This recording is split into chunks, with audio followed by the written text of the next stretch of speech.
Commander Taeyong Kim stood at the viewing window of the diplomatic vessel Harmony.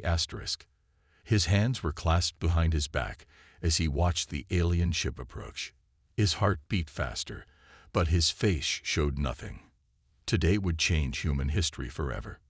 5 minutes until the Ardillians board, Commander, said Officer Minho at the control panel. Taeyong nodded. Inform Ambassador Park. Make sure all welcome teams are in position.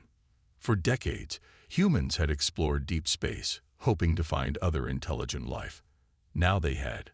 The Ardillians controlled a large part of the galaxy. They were known for their logical minds and battle skills. Humans needed them as friends, not enemies. The airlock door hissed softly. Taeyong straightened his blue uniform and took a deep breath. This was it. The door slid open.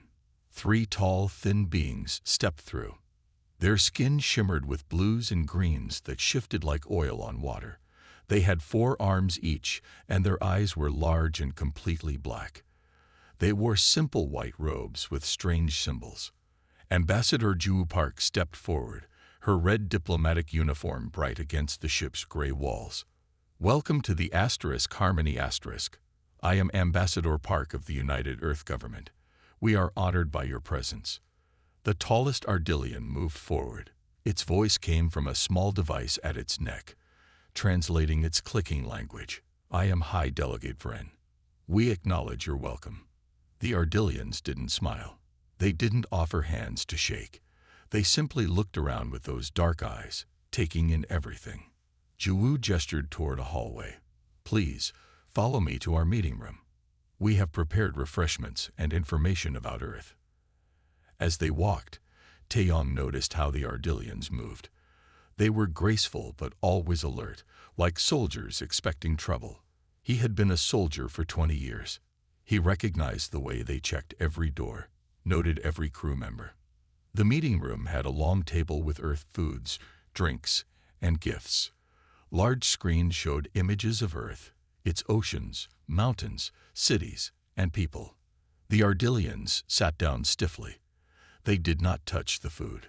High Delegate, Ju said, we hope this meeting will begin a friendship between our peoples. Humans are eager to learn from the Ardillians and share our own knowledge. Vren tilted its head. Your species is young. You have only traveled beyond your solar system for 93 of your years. Yet you have spread to 17 planets. This is unusual efficiency. Taeyong heard the surprise in the translation. He felt a small spark of pride. Humans adapt quickly, Ju explained. We faced many challenges on Earth that taught us to be flexible. So we have heard, said a smaller Ardillian. You share your planet with many other species. Some are your food. Some are your workers. Some are your companions. The last word seemed to confuse the translator. Yes, Ju smiled. Earth has millions of animal and plant species. We have special relationships with many animals. The Ardillians looked at each other. Taeyong couldn't read their expressions, but he sensed their confusion. You keep animals in your living spaces that serve no purpose, asked Vren. We keep pets for companionship, Ju explained. Dogs, cats, birds, they bring us joy. They are part of our families. The third Ardillian leaned forward. The device at its neck made a sound like quiet laughter. Fascinating. Your species forms emotional bonds with lesser creatures. Yet you have achieved faster than light travel and quantum communications. A contradiction. Taeyong spoke up. Perhaps not a contradiction, but a strength. We learn from all life on Earth. The screens began to show Earth's animals. Elephants working in Asian forests, dogs helping police, monkeys in laboratories. And these? Asked Vren, pointing to a new image. On the screen was a family of raccoons. They were breaking into a complicated trash can, their little hands working together to flip latches and lift lids. Ah, said Taeyong with a smile. Those are raccoons. We have a special name for them. Tactical geniuses. The Ardillians all turned to look at him. For the first time, they seemed truly interested. Explain, said Vren. As Taeyong began to tell them about raccoons, he didn't notice the small shape moving through the ship's ventilation system above them. A stowaway from Earth with tiny paws and a striped tail, exploring its new territory. 3 days after the Ardillians arrived, senior xenobiologist Hyunwoo Lee led them through the ship's biology lab. The 3 aliens followed him silently, their 4 arms held close to their bodies. Their black eyes missed nothing. "Today we will show you some of Earth's animals," Hyunwoo said, pushing his glasses up his nose. "We brought samples of DNA and some small living creatures for study." The smallest Ardillian, named Trell, moved closer to the glass containers. "These are not dangerous." Hyunwoo smiled. "No, just small fish, insects, and a few mammals like mice. We keep them to study and to remind us of home." High Delegate Vren clicked something to the others. The translation device was turned off, but Hyunwoo saw how the other Ardillians straightened up after Vren spoke. "You mentioned these raccoons yesterday," Vren said, turning the translator back on. "Are they here?" "No, raccoons are too large and clever to keep in a lab like this. They would escape." Hyunwoo walked to a screen and tapped it. "But I can show you videos." The screen lit up with footage of raccoons in a city park. They moved in a group, small paws grabbing food, eyes bright behind their black masks. One figured out how to open a locked box put out by park rangers. The Ardillians watched silently. Then Zeke, their military advisor, spoke for the first time that day. "They defeat your security measures easily," he said. Hyunwoo laughed. "Yes, that's why we call them little bandits.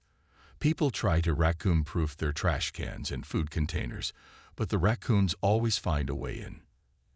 "And you allow this?" Zeke asked. "These animals steal from you. They're just trying to survive." Hyunwoo explained. "They adapted to human cities. We changed their world, so they changed their behavior." Hyunwoo showed more videos. Raccoons washing food in water, raccoons opening door latches, raccoons working together to reach high objects.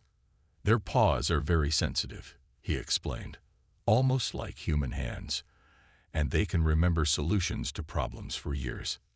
Zeke stepped closer to the screen. "How do you defend against them?" "Mostly we don't. Sometimes we trap and move them to forests, but they often come back. They're very determined." Down in the cargo bay, Engineer Do-hyun Park was checking food supplies when he heard a strange sound. He turned off his tablet and listened. There it was again, a scratching noise from inside a large crate. "Hello," he called. "Is someone there?" No answer, but more scratching. Do-hyun grabbed a tool and carefully opened the crate.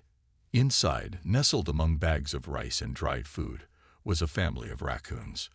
A mother and 3 young ones. "How did you get here?" Do-hyun whispered in surprise. The mother raccoon chittered softly, her eyes bright and watchful. The babies huddled behind her. They must have gotten into the supplies before they were loaded onto the ship. Now they were millions of miles from Earth. Do-hyun should report them. Wild animals weren't allowed on the ship, but something made him pause. The raccoons weren't attacking him. They were just watching, waiting to see what he would do. "I should turn you in," he said quietly, "but I'm curious how you got past all our security."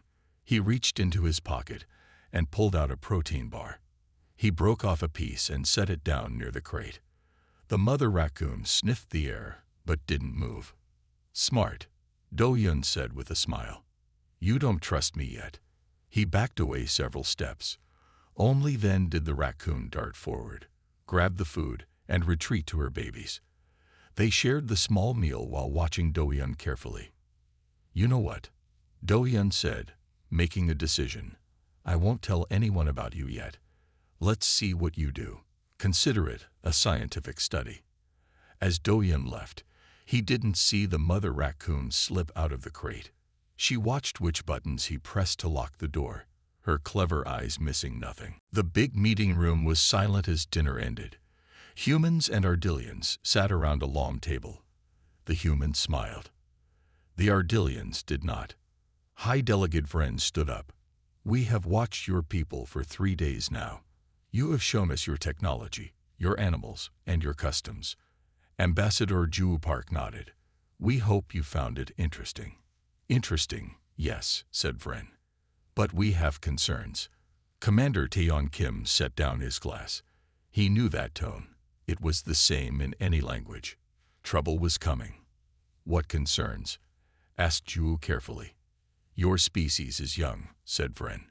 You are still new to space. The galaxy is a dangerous place. The Vorkath Empire destroys any world they find useful.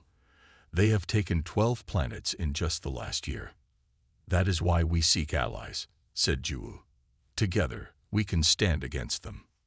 Zeke, the Ardillian military advisor, made a sound like quiet laughter. You do not understand.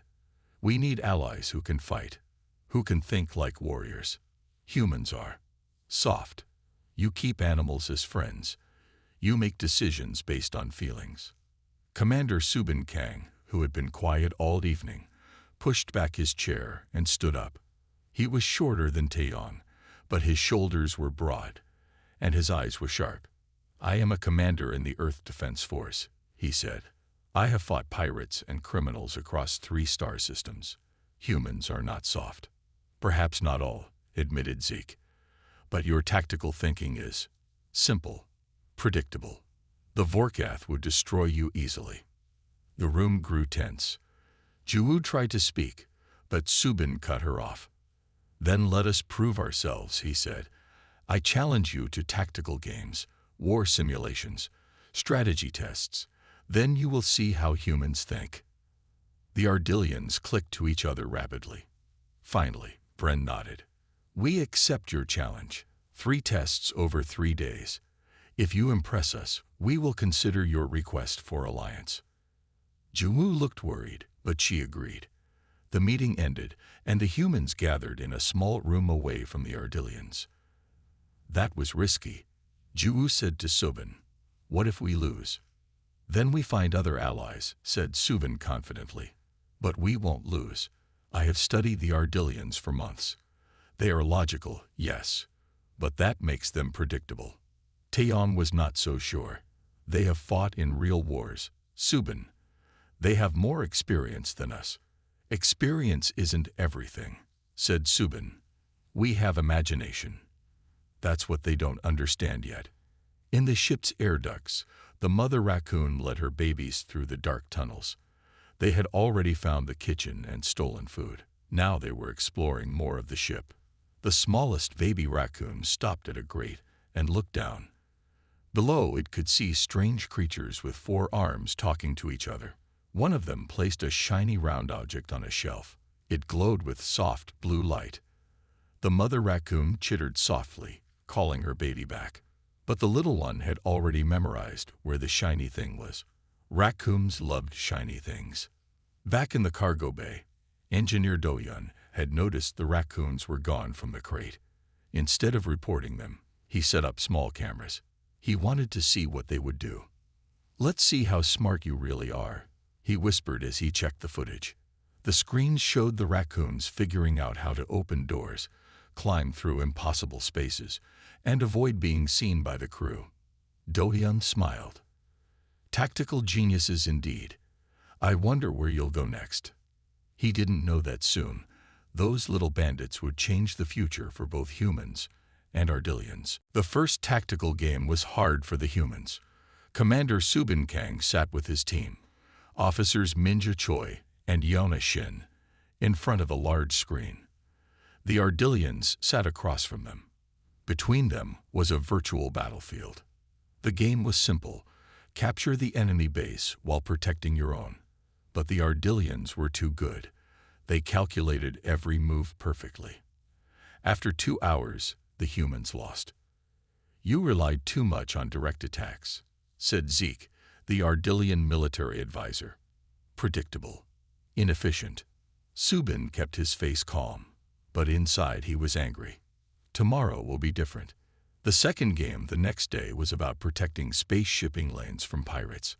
Again, the Ardillians won easily. They split their forces in ways the humans didn't expect. They seemed to know what Subin would do before he did it. "One more chance," said Subin to his team after the Ardillians left. "We cannot lose again." "They think like computers," said Yona. She was the youngest officer, but very smart. "They calculate odds perfectly." "Then we need to be unpredictable," said Minja. "Do things that make no sense." Subin nodded slowly. "Yes, but how?" Meanwhile, Engineer Do-Hyun Park was having his own problems. The Raccoon family had disappeared from his cameras. He searched through the footage and saw something strange. The raccoons were taking things, small objects from all over the ship. Food, yes, but also tools, pieces of cloth, even small electronic parts. "What are you building?"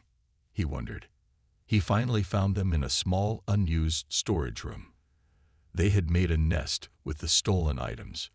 The mother raccoon had arranged everything carefully. Soft things were in one corner for sleeping.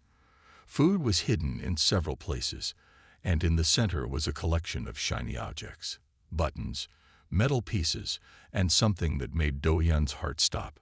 "That's an Ardillian ceremonial orb," he whispered. The small blue sphere was one of the gifts the Ardillians had brought. It was very important to them, and now it was in a raccoon nest. Do-Hyun should report this immediately. But he was curious. How had they gotten it? He checked more footage and saw the baby raccoon squeeze through an impossibly small vent, take the orb while the Ardillians were sleeping, and carry it all the way back to the nest. "Amazing," said Do-Hyun. "They planned this." He decided to show Commander Kang. Maybe it wasn't the right thing to do, but it was the interesting thing to do. He found Subin, Minja, and Iona in the meeting room, looking defeated. "Commanders, I need to show you something," he said. He played the raccoon videos on the big screen. The three officers watched as the raccoon family solved problem after problem, opening locked doors, finding hidden paths through the ship, stealing food without being seen, and finally taking the Ardillian orb. "They work together," said Iona. "The mother creates distractions while the babies grab things." "They never take the easy path," said Minja. "They do what no one expects." Subin stood up suddenly. "That's it. That's how we beat the Ardillians tomorrow." "With raccoons?" asked Do-Hyun, confused. "No," said Subin with a big smile. "By thinking like raccoons, by being unpredictable, by doing what makes no sense to logical minds." He turned to Minjae and Iona. "Forget everything you know about military tactics. Tomorrow, we fight like raccoons." For the first time since the games began, the human team looked hopeful. They didn't know that in the walls around them, the raccoon family was planning their next raid. Morning came. Today was the final challenge. Commander Subin Kang had not slept. He spent all night watching videos of raccoons and making a new plan with Minjae and Iona.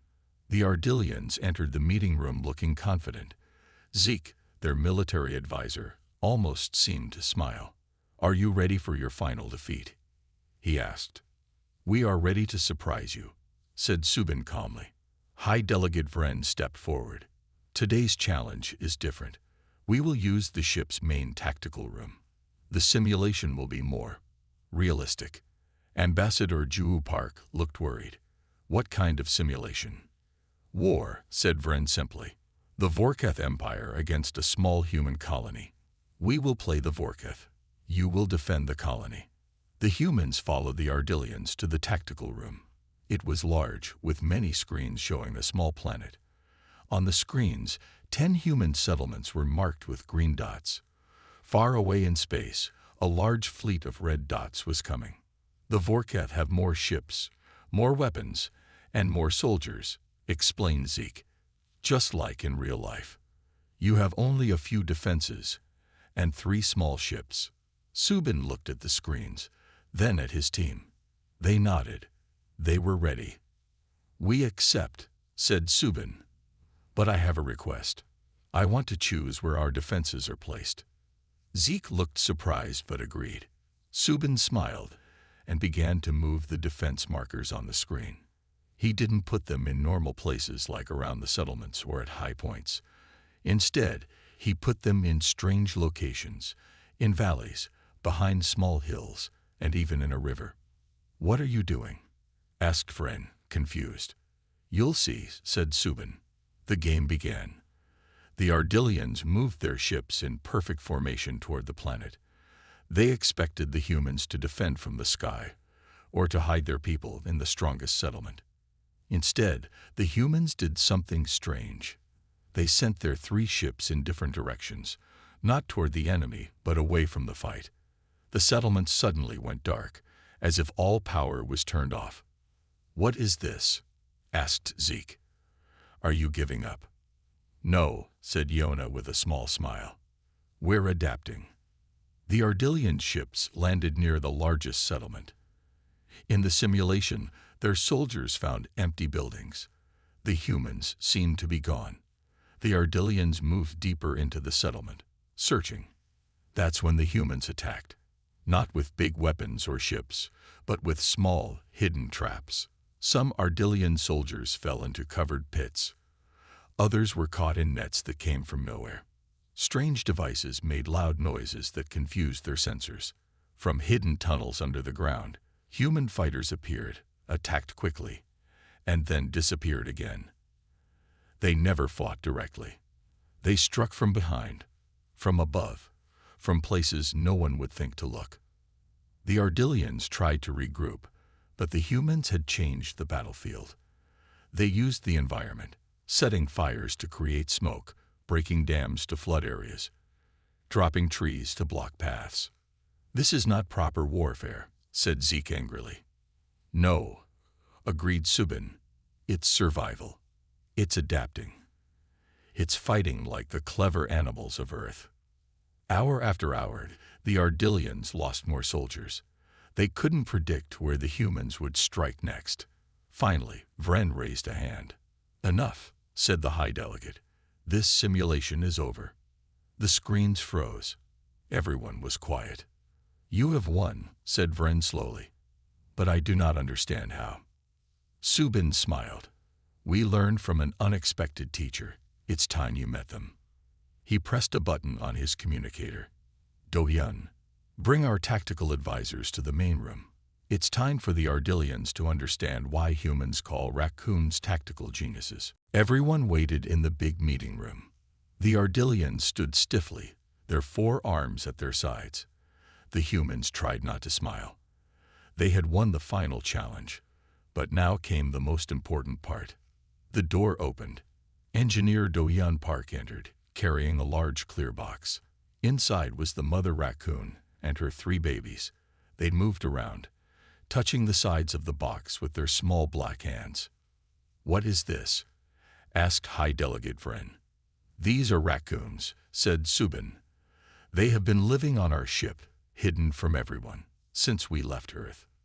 "Impossible," said Zeke. "Our sensors would have found them." Do-hyun put the box on the table. "That's just it. They avoided all sensors. They stole food without being caught. They explored the whole ship using paths no one knew existed." He pressed a button, and the big screen showed videos of the raccoons. The room watched as the small animals opened locked cabinets, found ways through tiny spaces, and worked together to solve problems.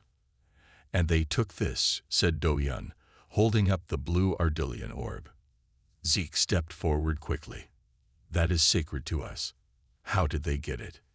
"The baby squeezed through an air vent," explained Do-hyun. "It waited until your guards changed shifts, creating a gap of exactly 40 seconds. It knew exactly when to move."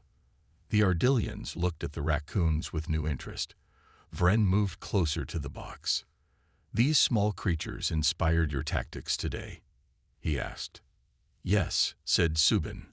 "Raccoons never attack directly. They find unusual paths. They create distractions. They use the environment. They do what no one expects." Ambassador Ju stepped forward. "We learn from all life on Earth. Raccoons teach us that being small doesn't mean being weak. Being less advanced doesn't mean being less intelligent. It just means thinking differently. Vren looked at the mother raccoon, who stared back without fear. I wish to test them, he said. Xenobiologist Hyunwoo Lee had prepared for this. He brought out 3 puzzle boxes. Each had food inside and a complex locking system. Our scientists designed these, said Zeke. They require 12 steps to open, in the correct order. Do-yeon released the raccoon family from their box. The humans and Ardillians stepped back, giving them space. The mother raccoon approached the puzzle boxes cautiously. She sniffed them, walked around them, touched them with her sensitive hands. Then she did something no one expected. Instead of trying to open the first box, she pushed it off the table. It fell and cracked open on the floor. The raccoon quickly grabbed the food inside. That's not fair, said Zeke. Subin laughed. That's exactly the point. Raccoons don't follow rules. They find solutions you never considered. The baby raccoons were working on the second box together. One pulled on a lever while another pushed a button. The third watched carefully, then pressed a hidden switch. The box opened. The mother raccoon approached the third box. This time, she tried the locking mechanism. Her small hands moved quickly, turning dials and flipping switches. In less than a minute, she had it open. Impossible, whispered Vren. Our best scientists needed 5 minutes to open these boxes. Not impossible, said Hyunwoo. Just a different kind of intelligence. Not better, not worse, just different. Zeke watched the raccoons eating their prizes. And this is why you call them tactical geniuses. Yes, said Subin. They remind us that sometimes the best solution isn't the most logical or direct one. Sometimes you need to think sideways. The High Delegate looked at the humans, then at the raccoons. For the first time, he made a sound that might have been a laugh. I believe, he said, that we have much to learn from Earth after all. The meeting with the raccoons had just ended when alarms started blaring throughout the ship. Red lights flashed in every corridor. The humans and Ardillians rushed to the command center. What's happening? Asked Ambassador Juwoo as she entered the room. Commander Taeyong looked up from the main screen, his face serious. We received a distress signal. The science station on Proxima Moon is under attack. Vorketh raiders, said Zeke, looking at the data. 3 warships. They came from behind the moon. No warning. High Delegate Vren stepped forward. There are 42 scientists on that station, both humans and Ardillians. We need to help them, said Subin. But we only have this diplomatic vessel. We're not a warship. Vren nodded. My ship has weapons, but it is small. Against 3 Vorkath warships, we would not survive long. The room was quiet. Everyone looked at the screen showing the small moon and the 3 large enemy ships surrounding the science station. We can't fight them directly, said Juwoo. We need another way. Subin looked at Taeyong, then at Zeke. Perhaps it's time to put our new understanding to the test. What do you mean? Asked Vren. Raccoon tactics, said Subin. We can't beat the Vorkath with strength. But maybe we can outsmart them. Zeke tilted his head. You want to use the tactics from our game? In a real battle? Yes, said Subin. No direct attacks. No logical approaches. We do what they would never expect. After a moment, Vren nodded. Very well, but we must act quickly. The scientists have only a few hours of air if the station is damaged. The humans and Ardillians gathered around the tactical table. They began to plan. It was strange to see them working together, suggesting ideas that seemed crazy at first, but then started to make sense. We make them think we're running away, said Yona. Yes, agreed Zeke. But actually, we are setting a trap. We use the environment against them, added Minja, pointing to the asteroid field near the moon. As they planned, Engineer Do-yeon noticed something odd on one of the small screens. The raccoon family was on the move again. They had escaped from the box and were heading through the ship's ducts toward the shuttle bay. Strange, he whispered. It's almost like they know something is happening. He didn't report it. He was curious to see what they would do. Back at the tactical table, the plan was taking shape. It was not like any battle plan the Ardillians had ever made. It had too many moving parts, too many chances for things to go wrong. But it also had something special, the element of surprise. "We'll need volunteers for the small shuttle," said Tadon. "It's the most dangerous part of the plan." "I'll go," said Lieutenant Jihoon-ba, a quiet man who rarely spoke in meetings. "I'm the best pilot we have."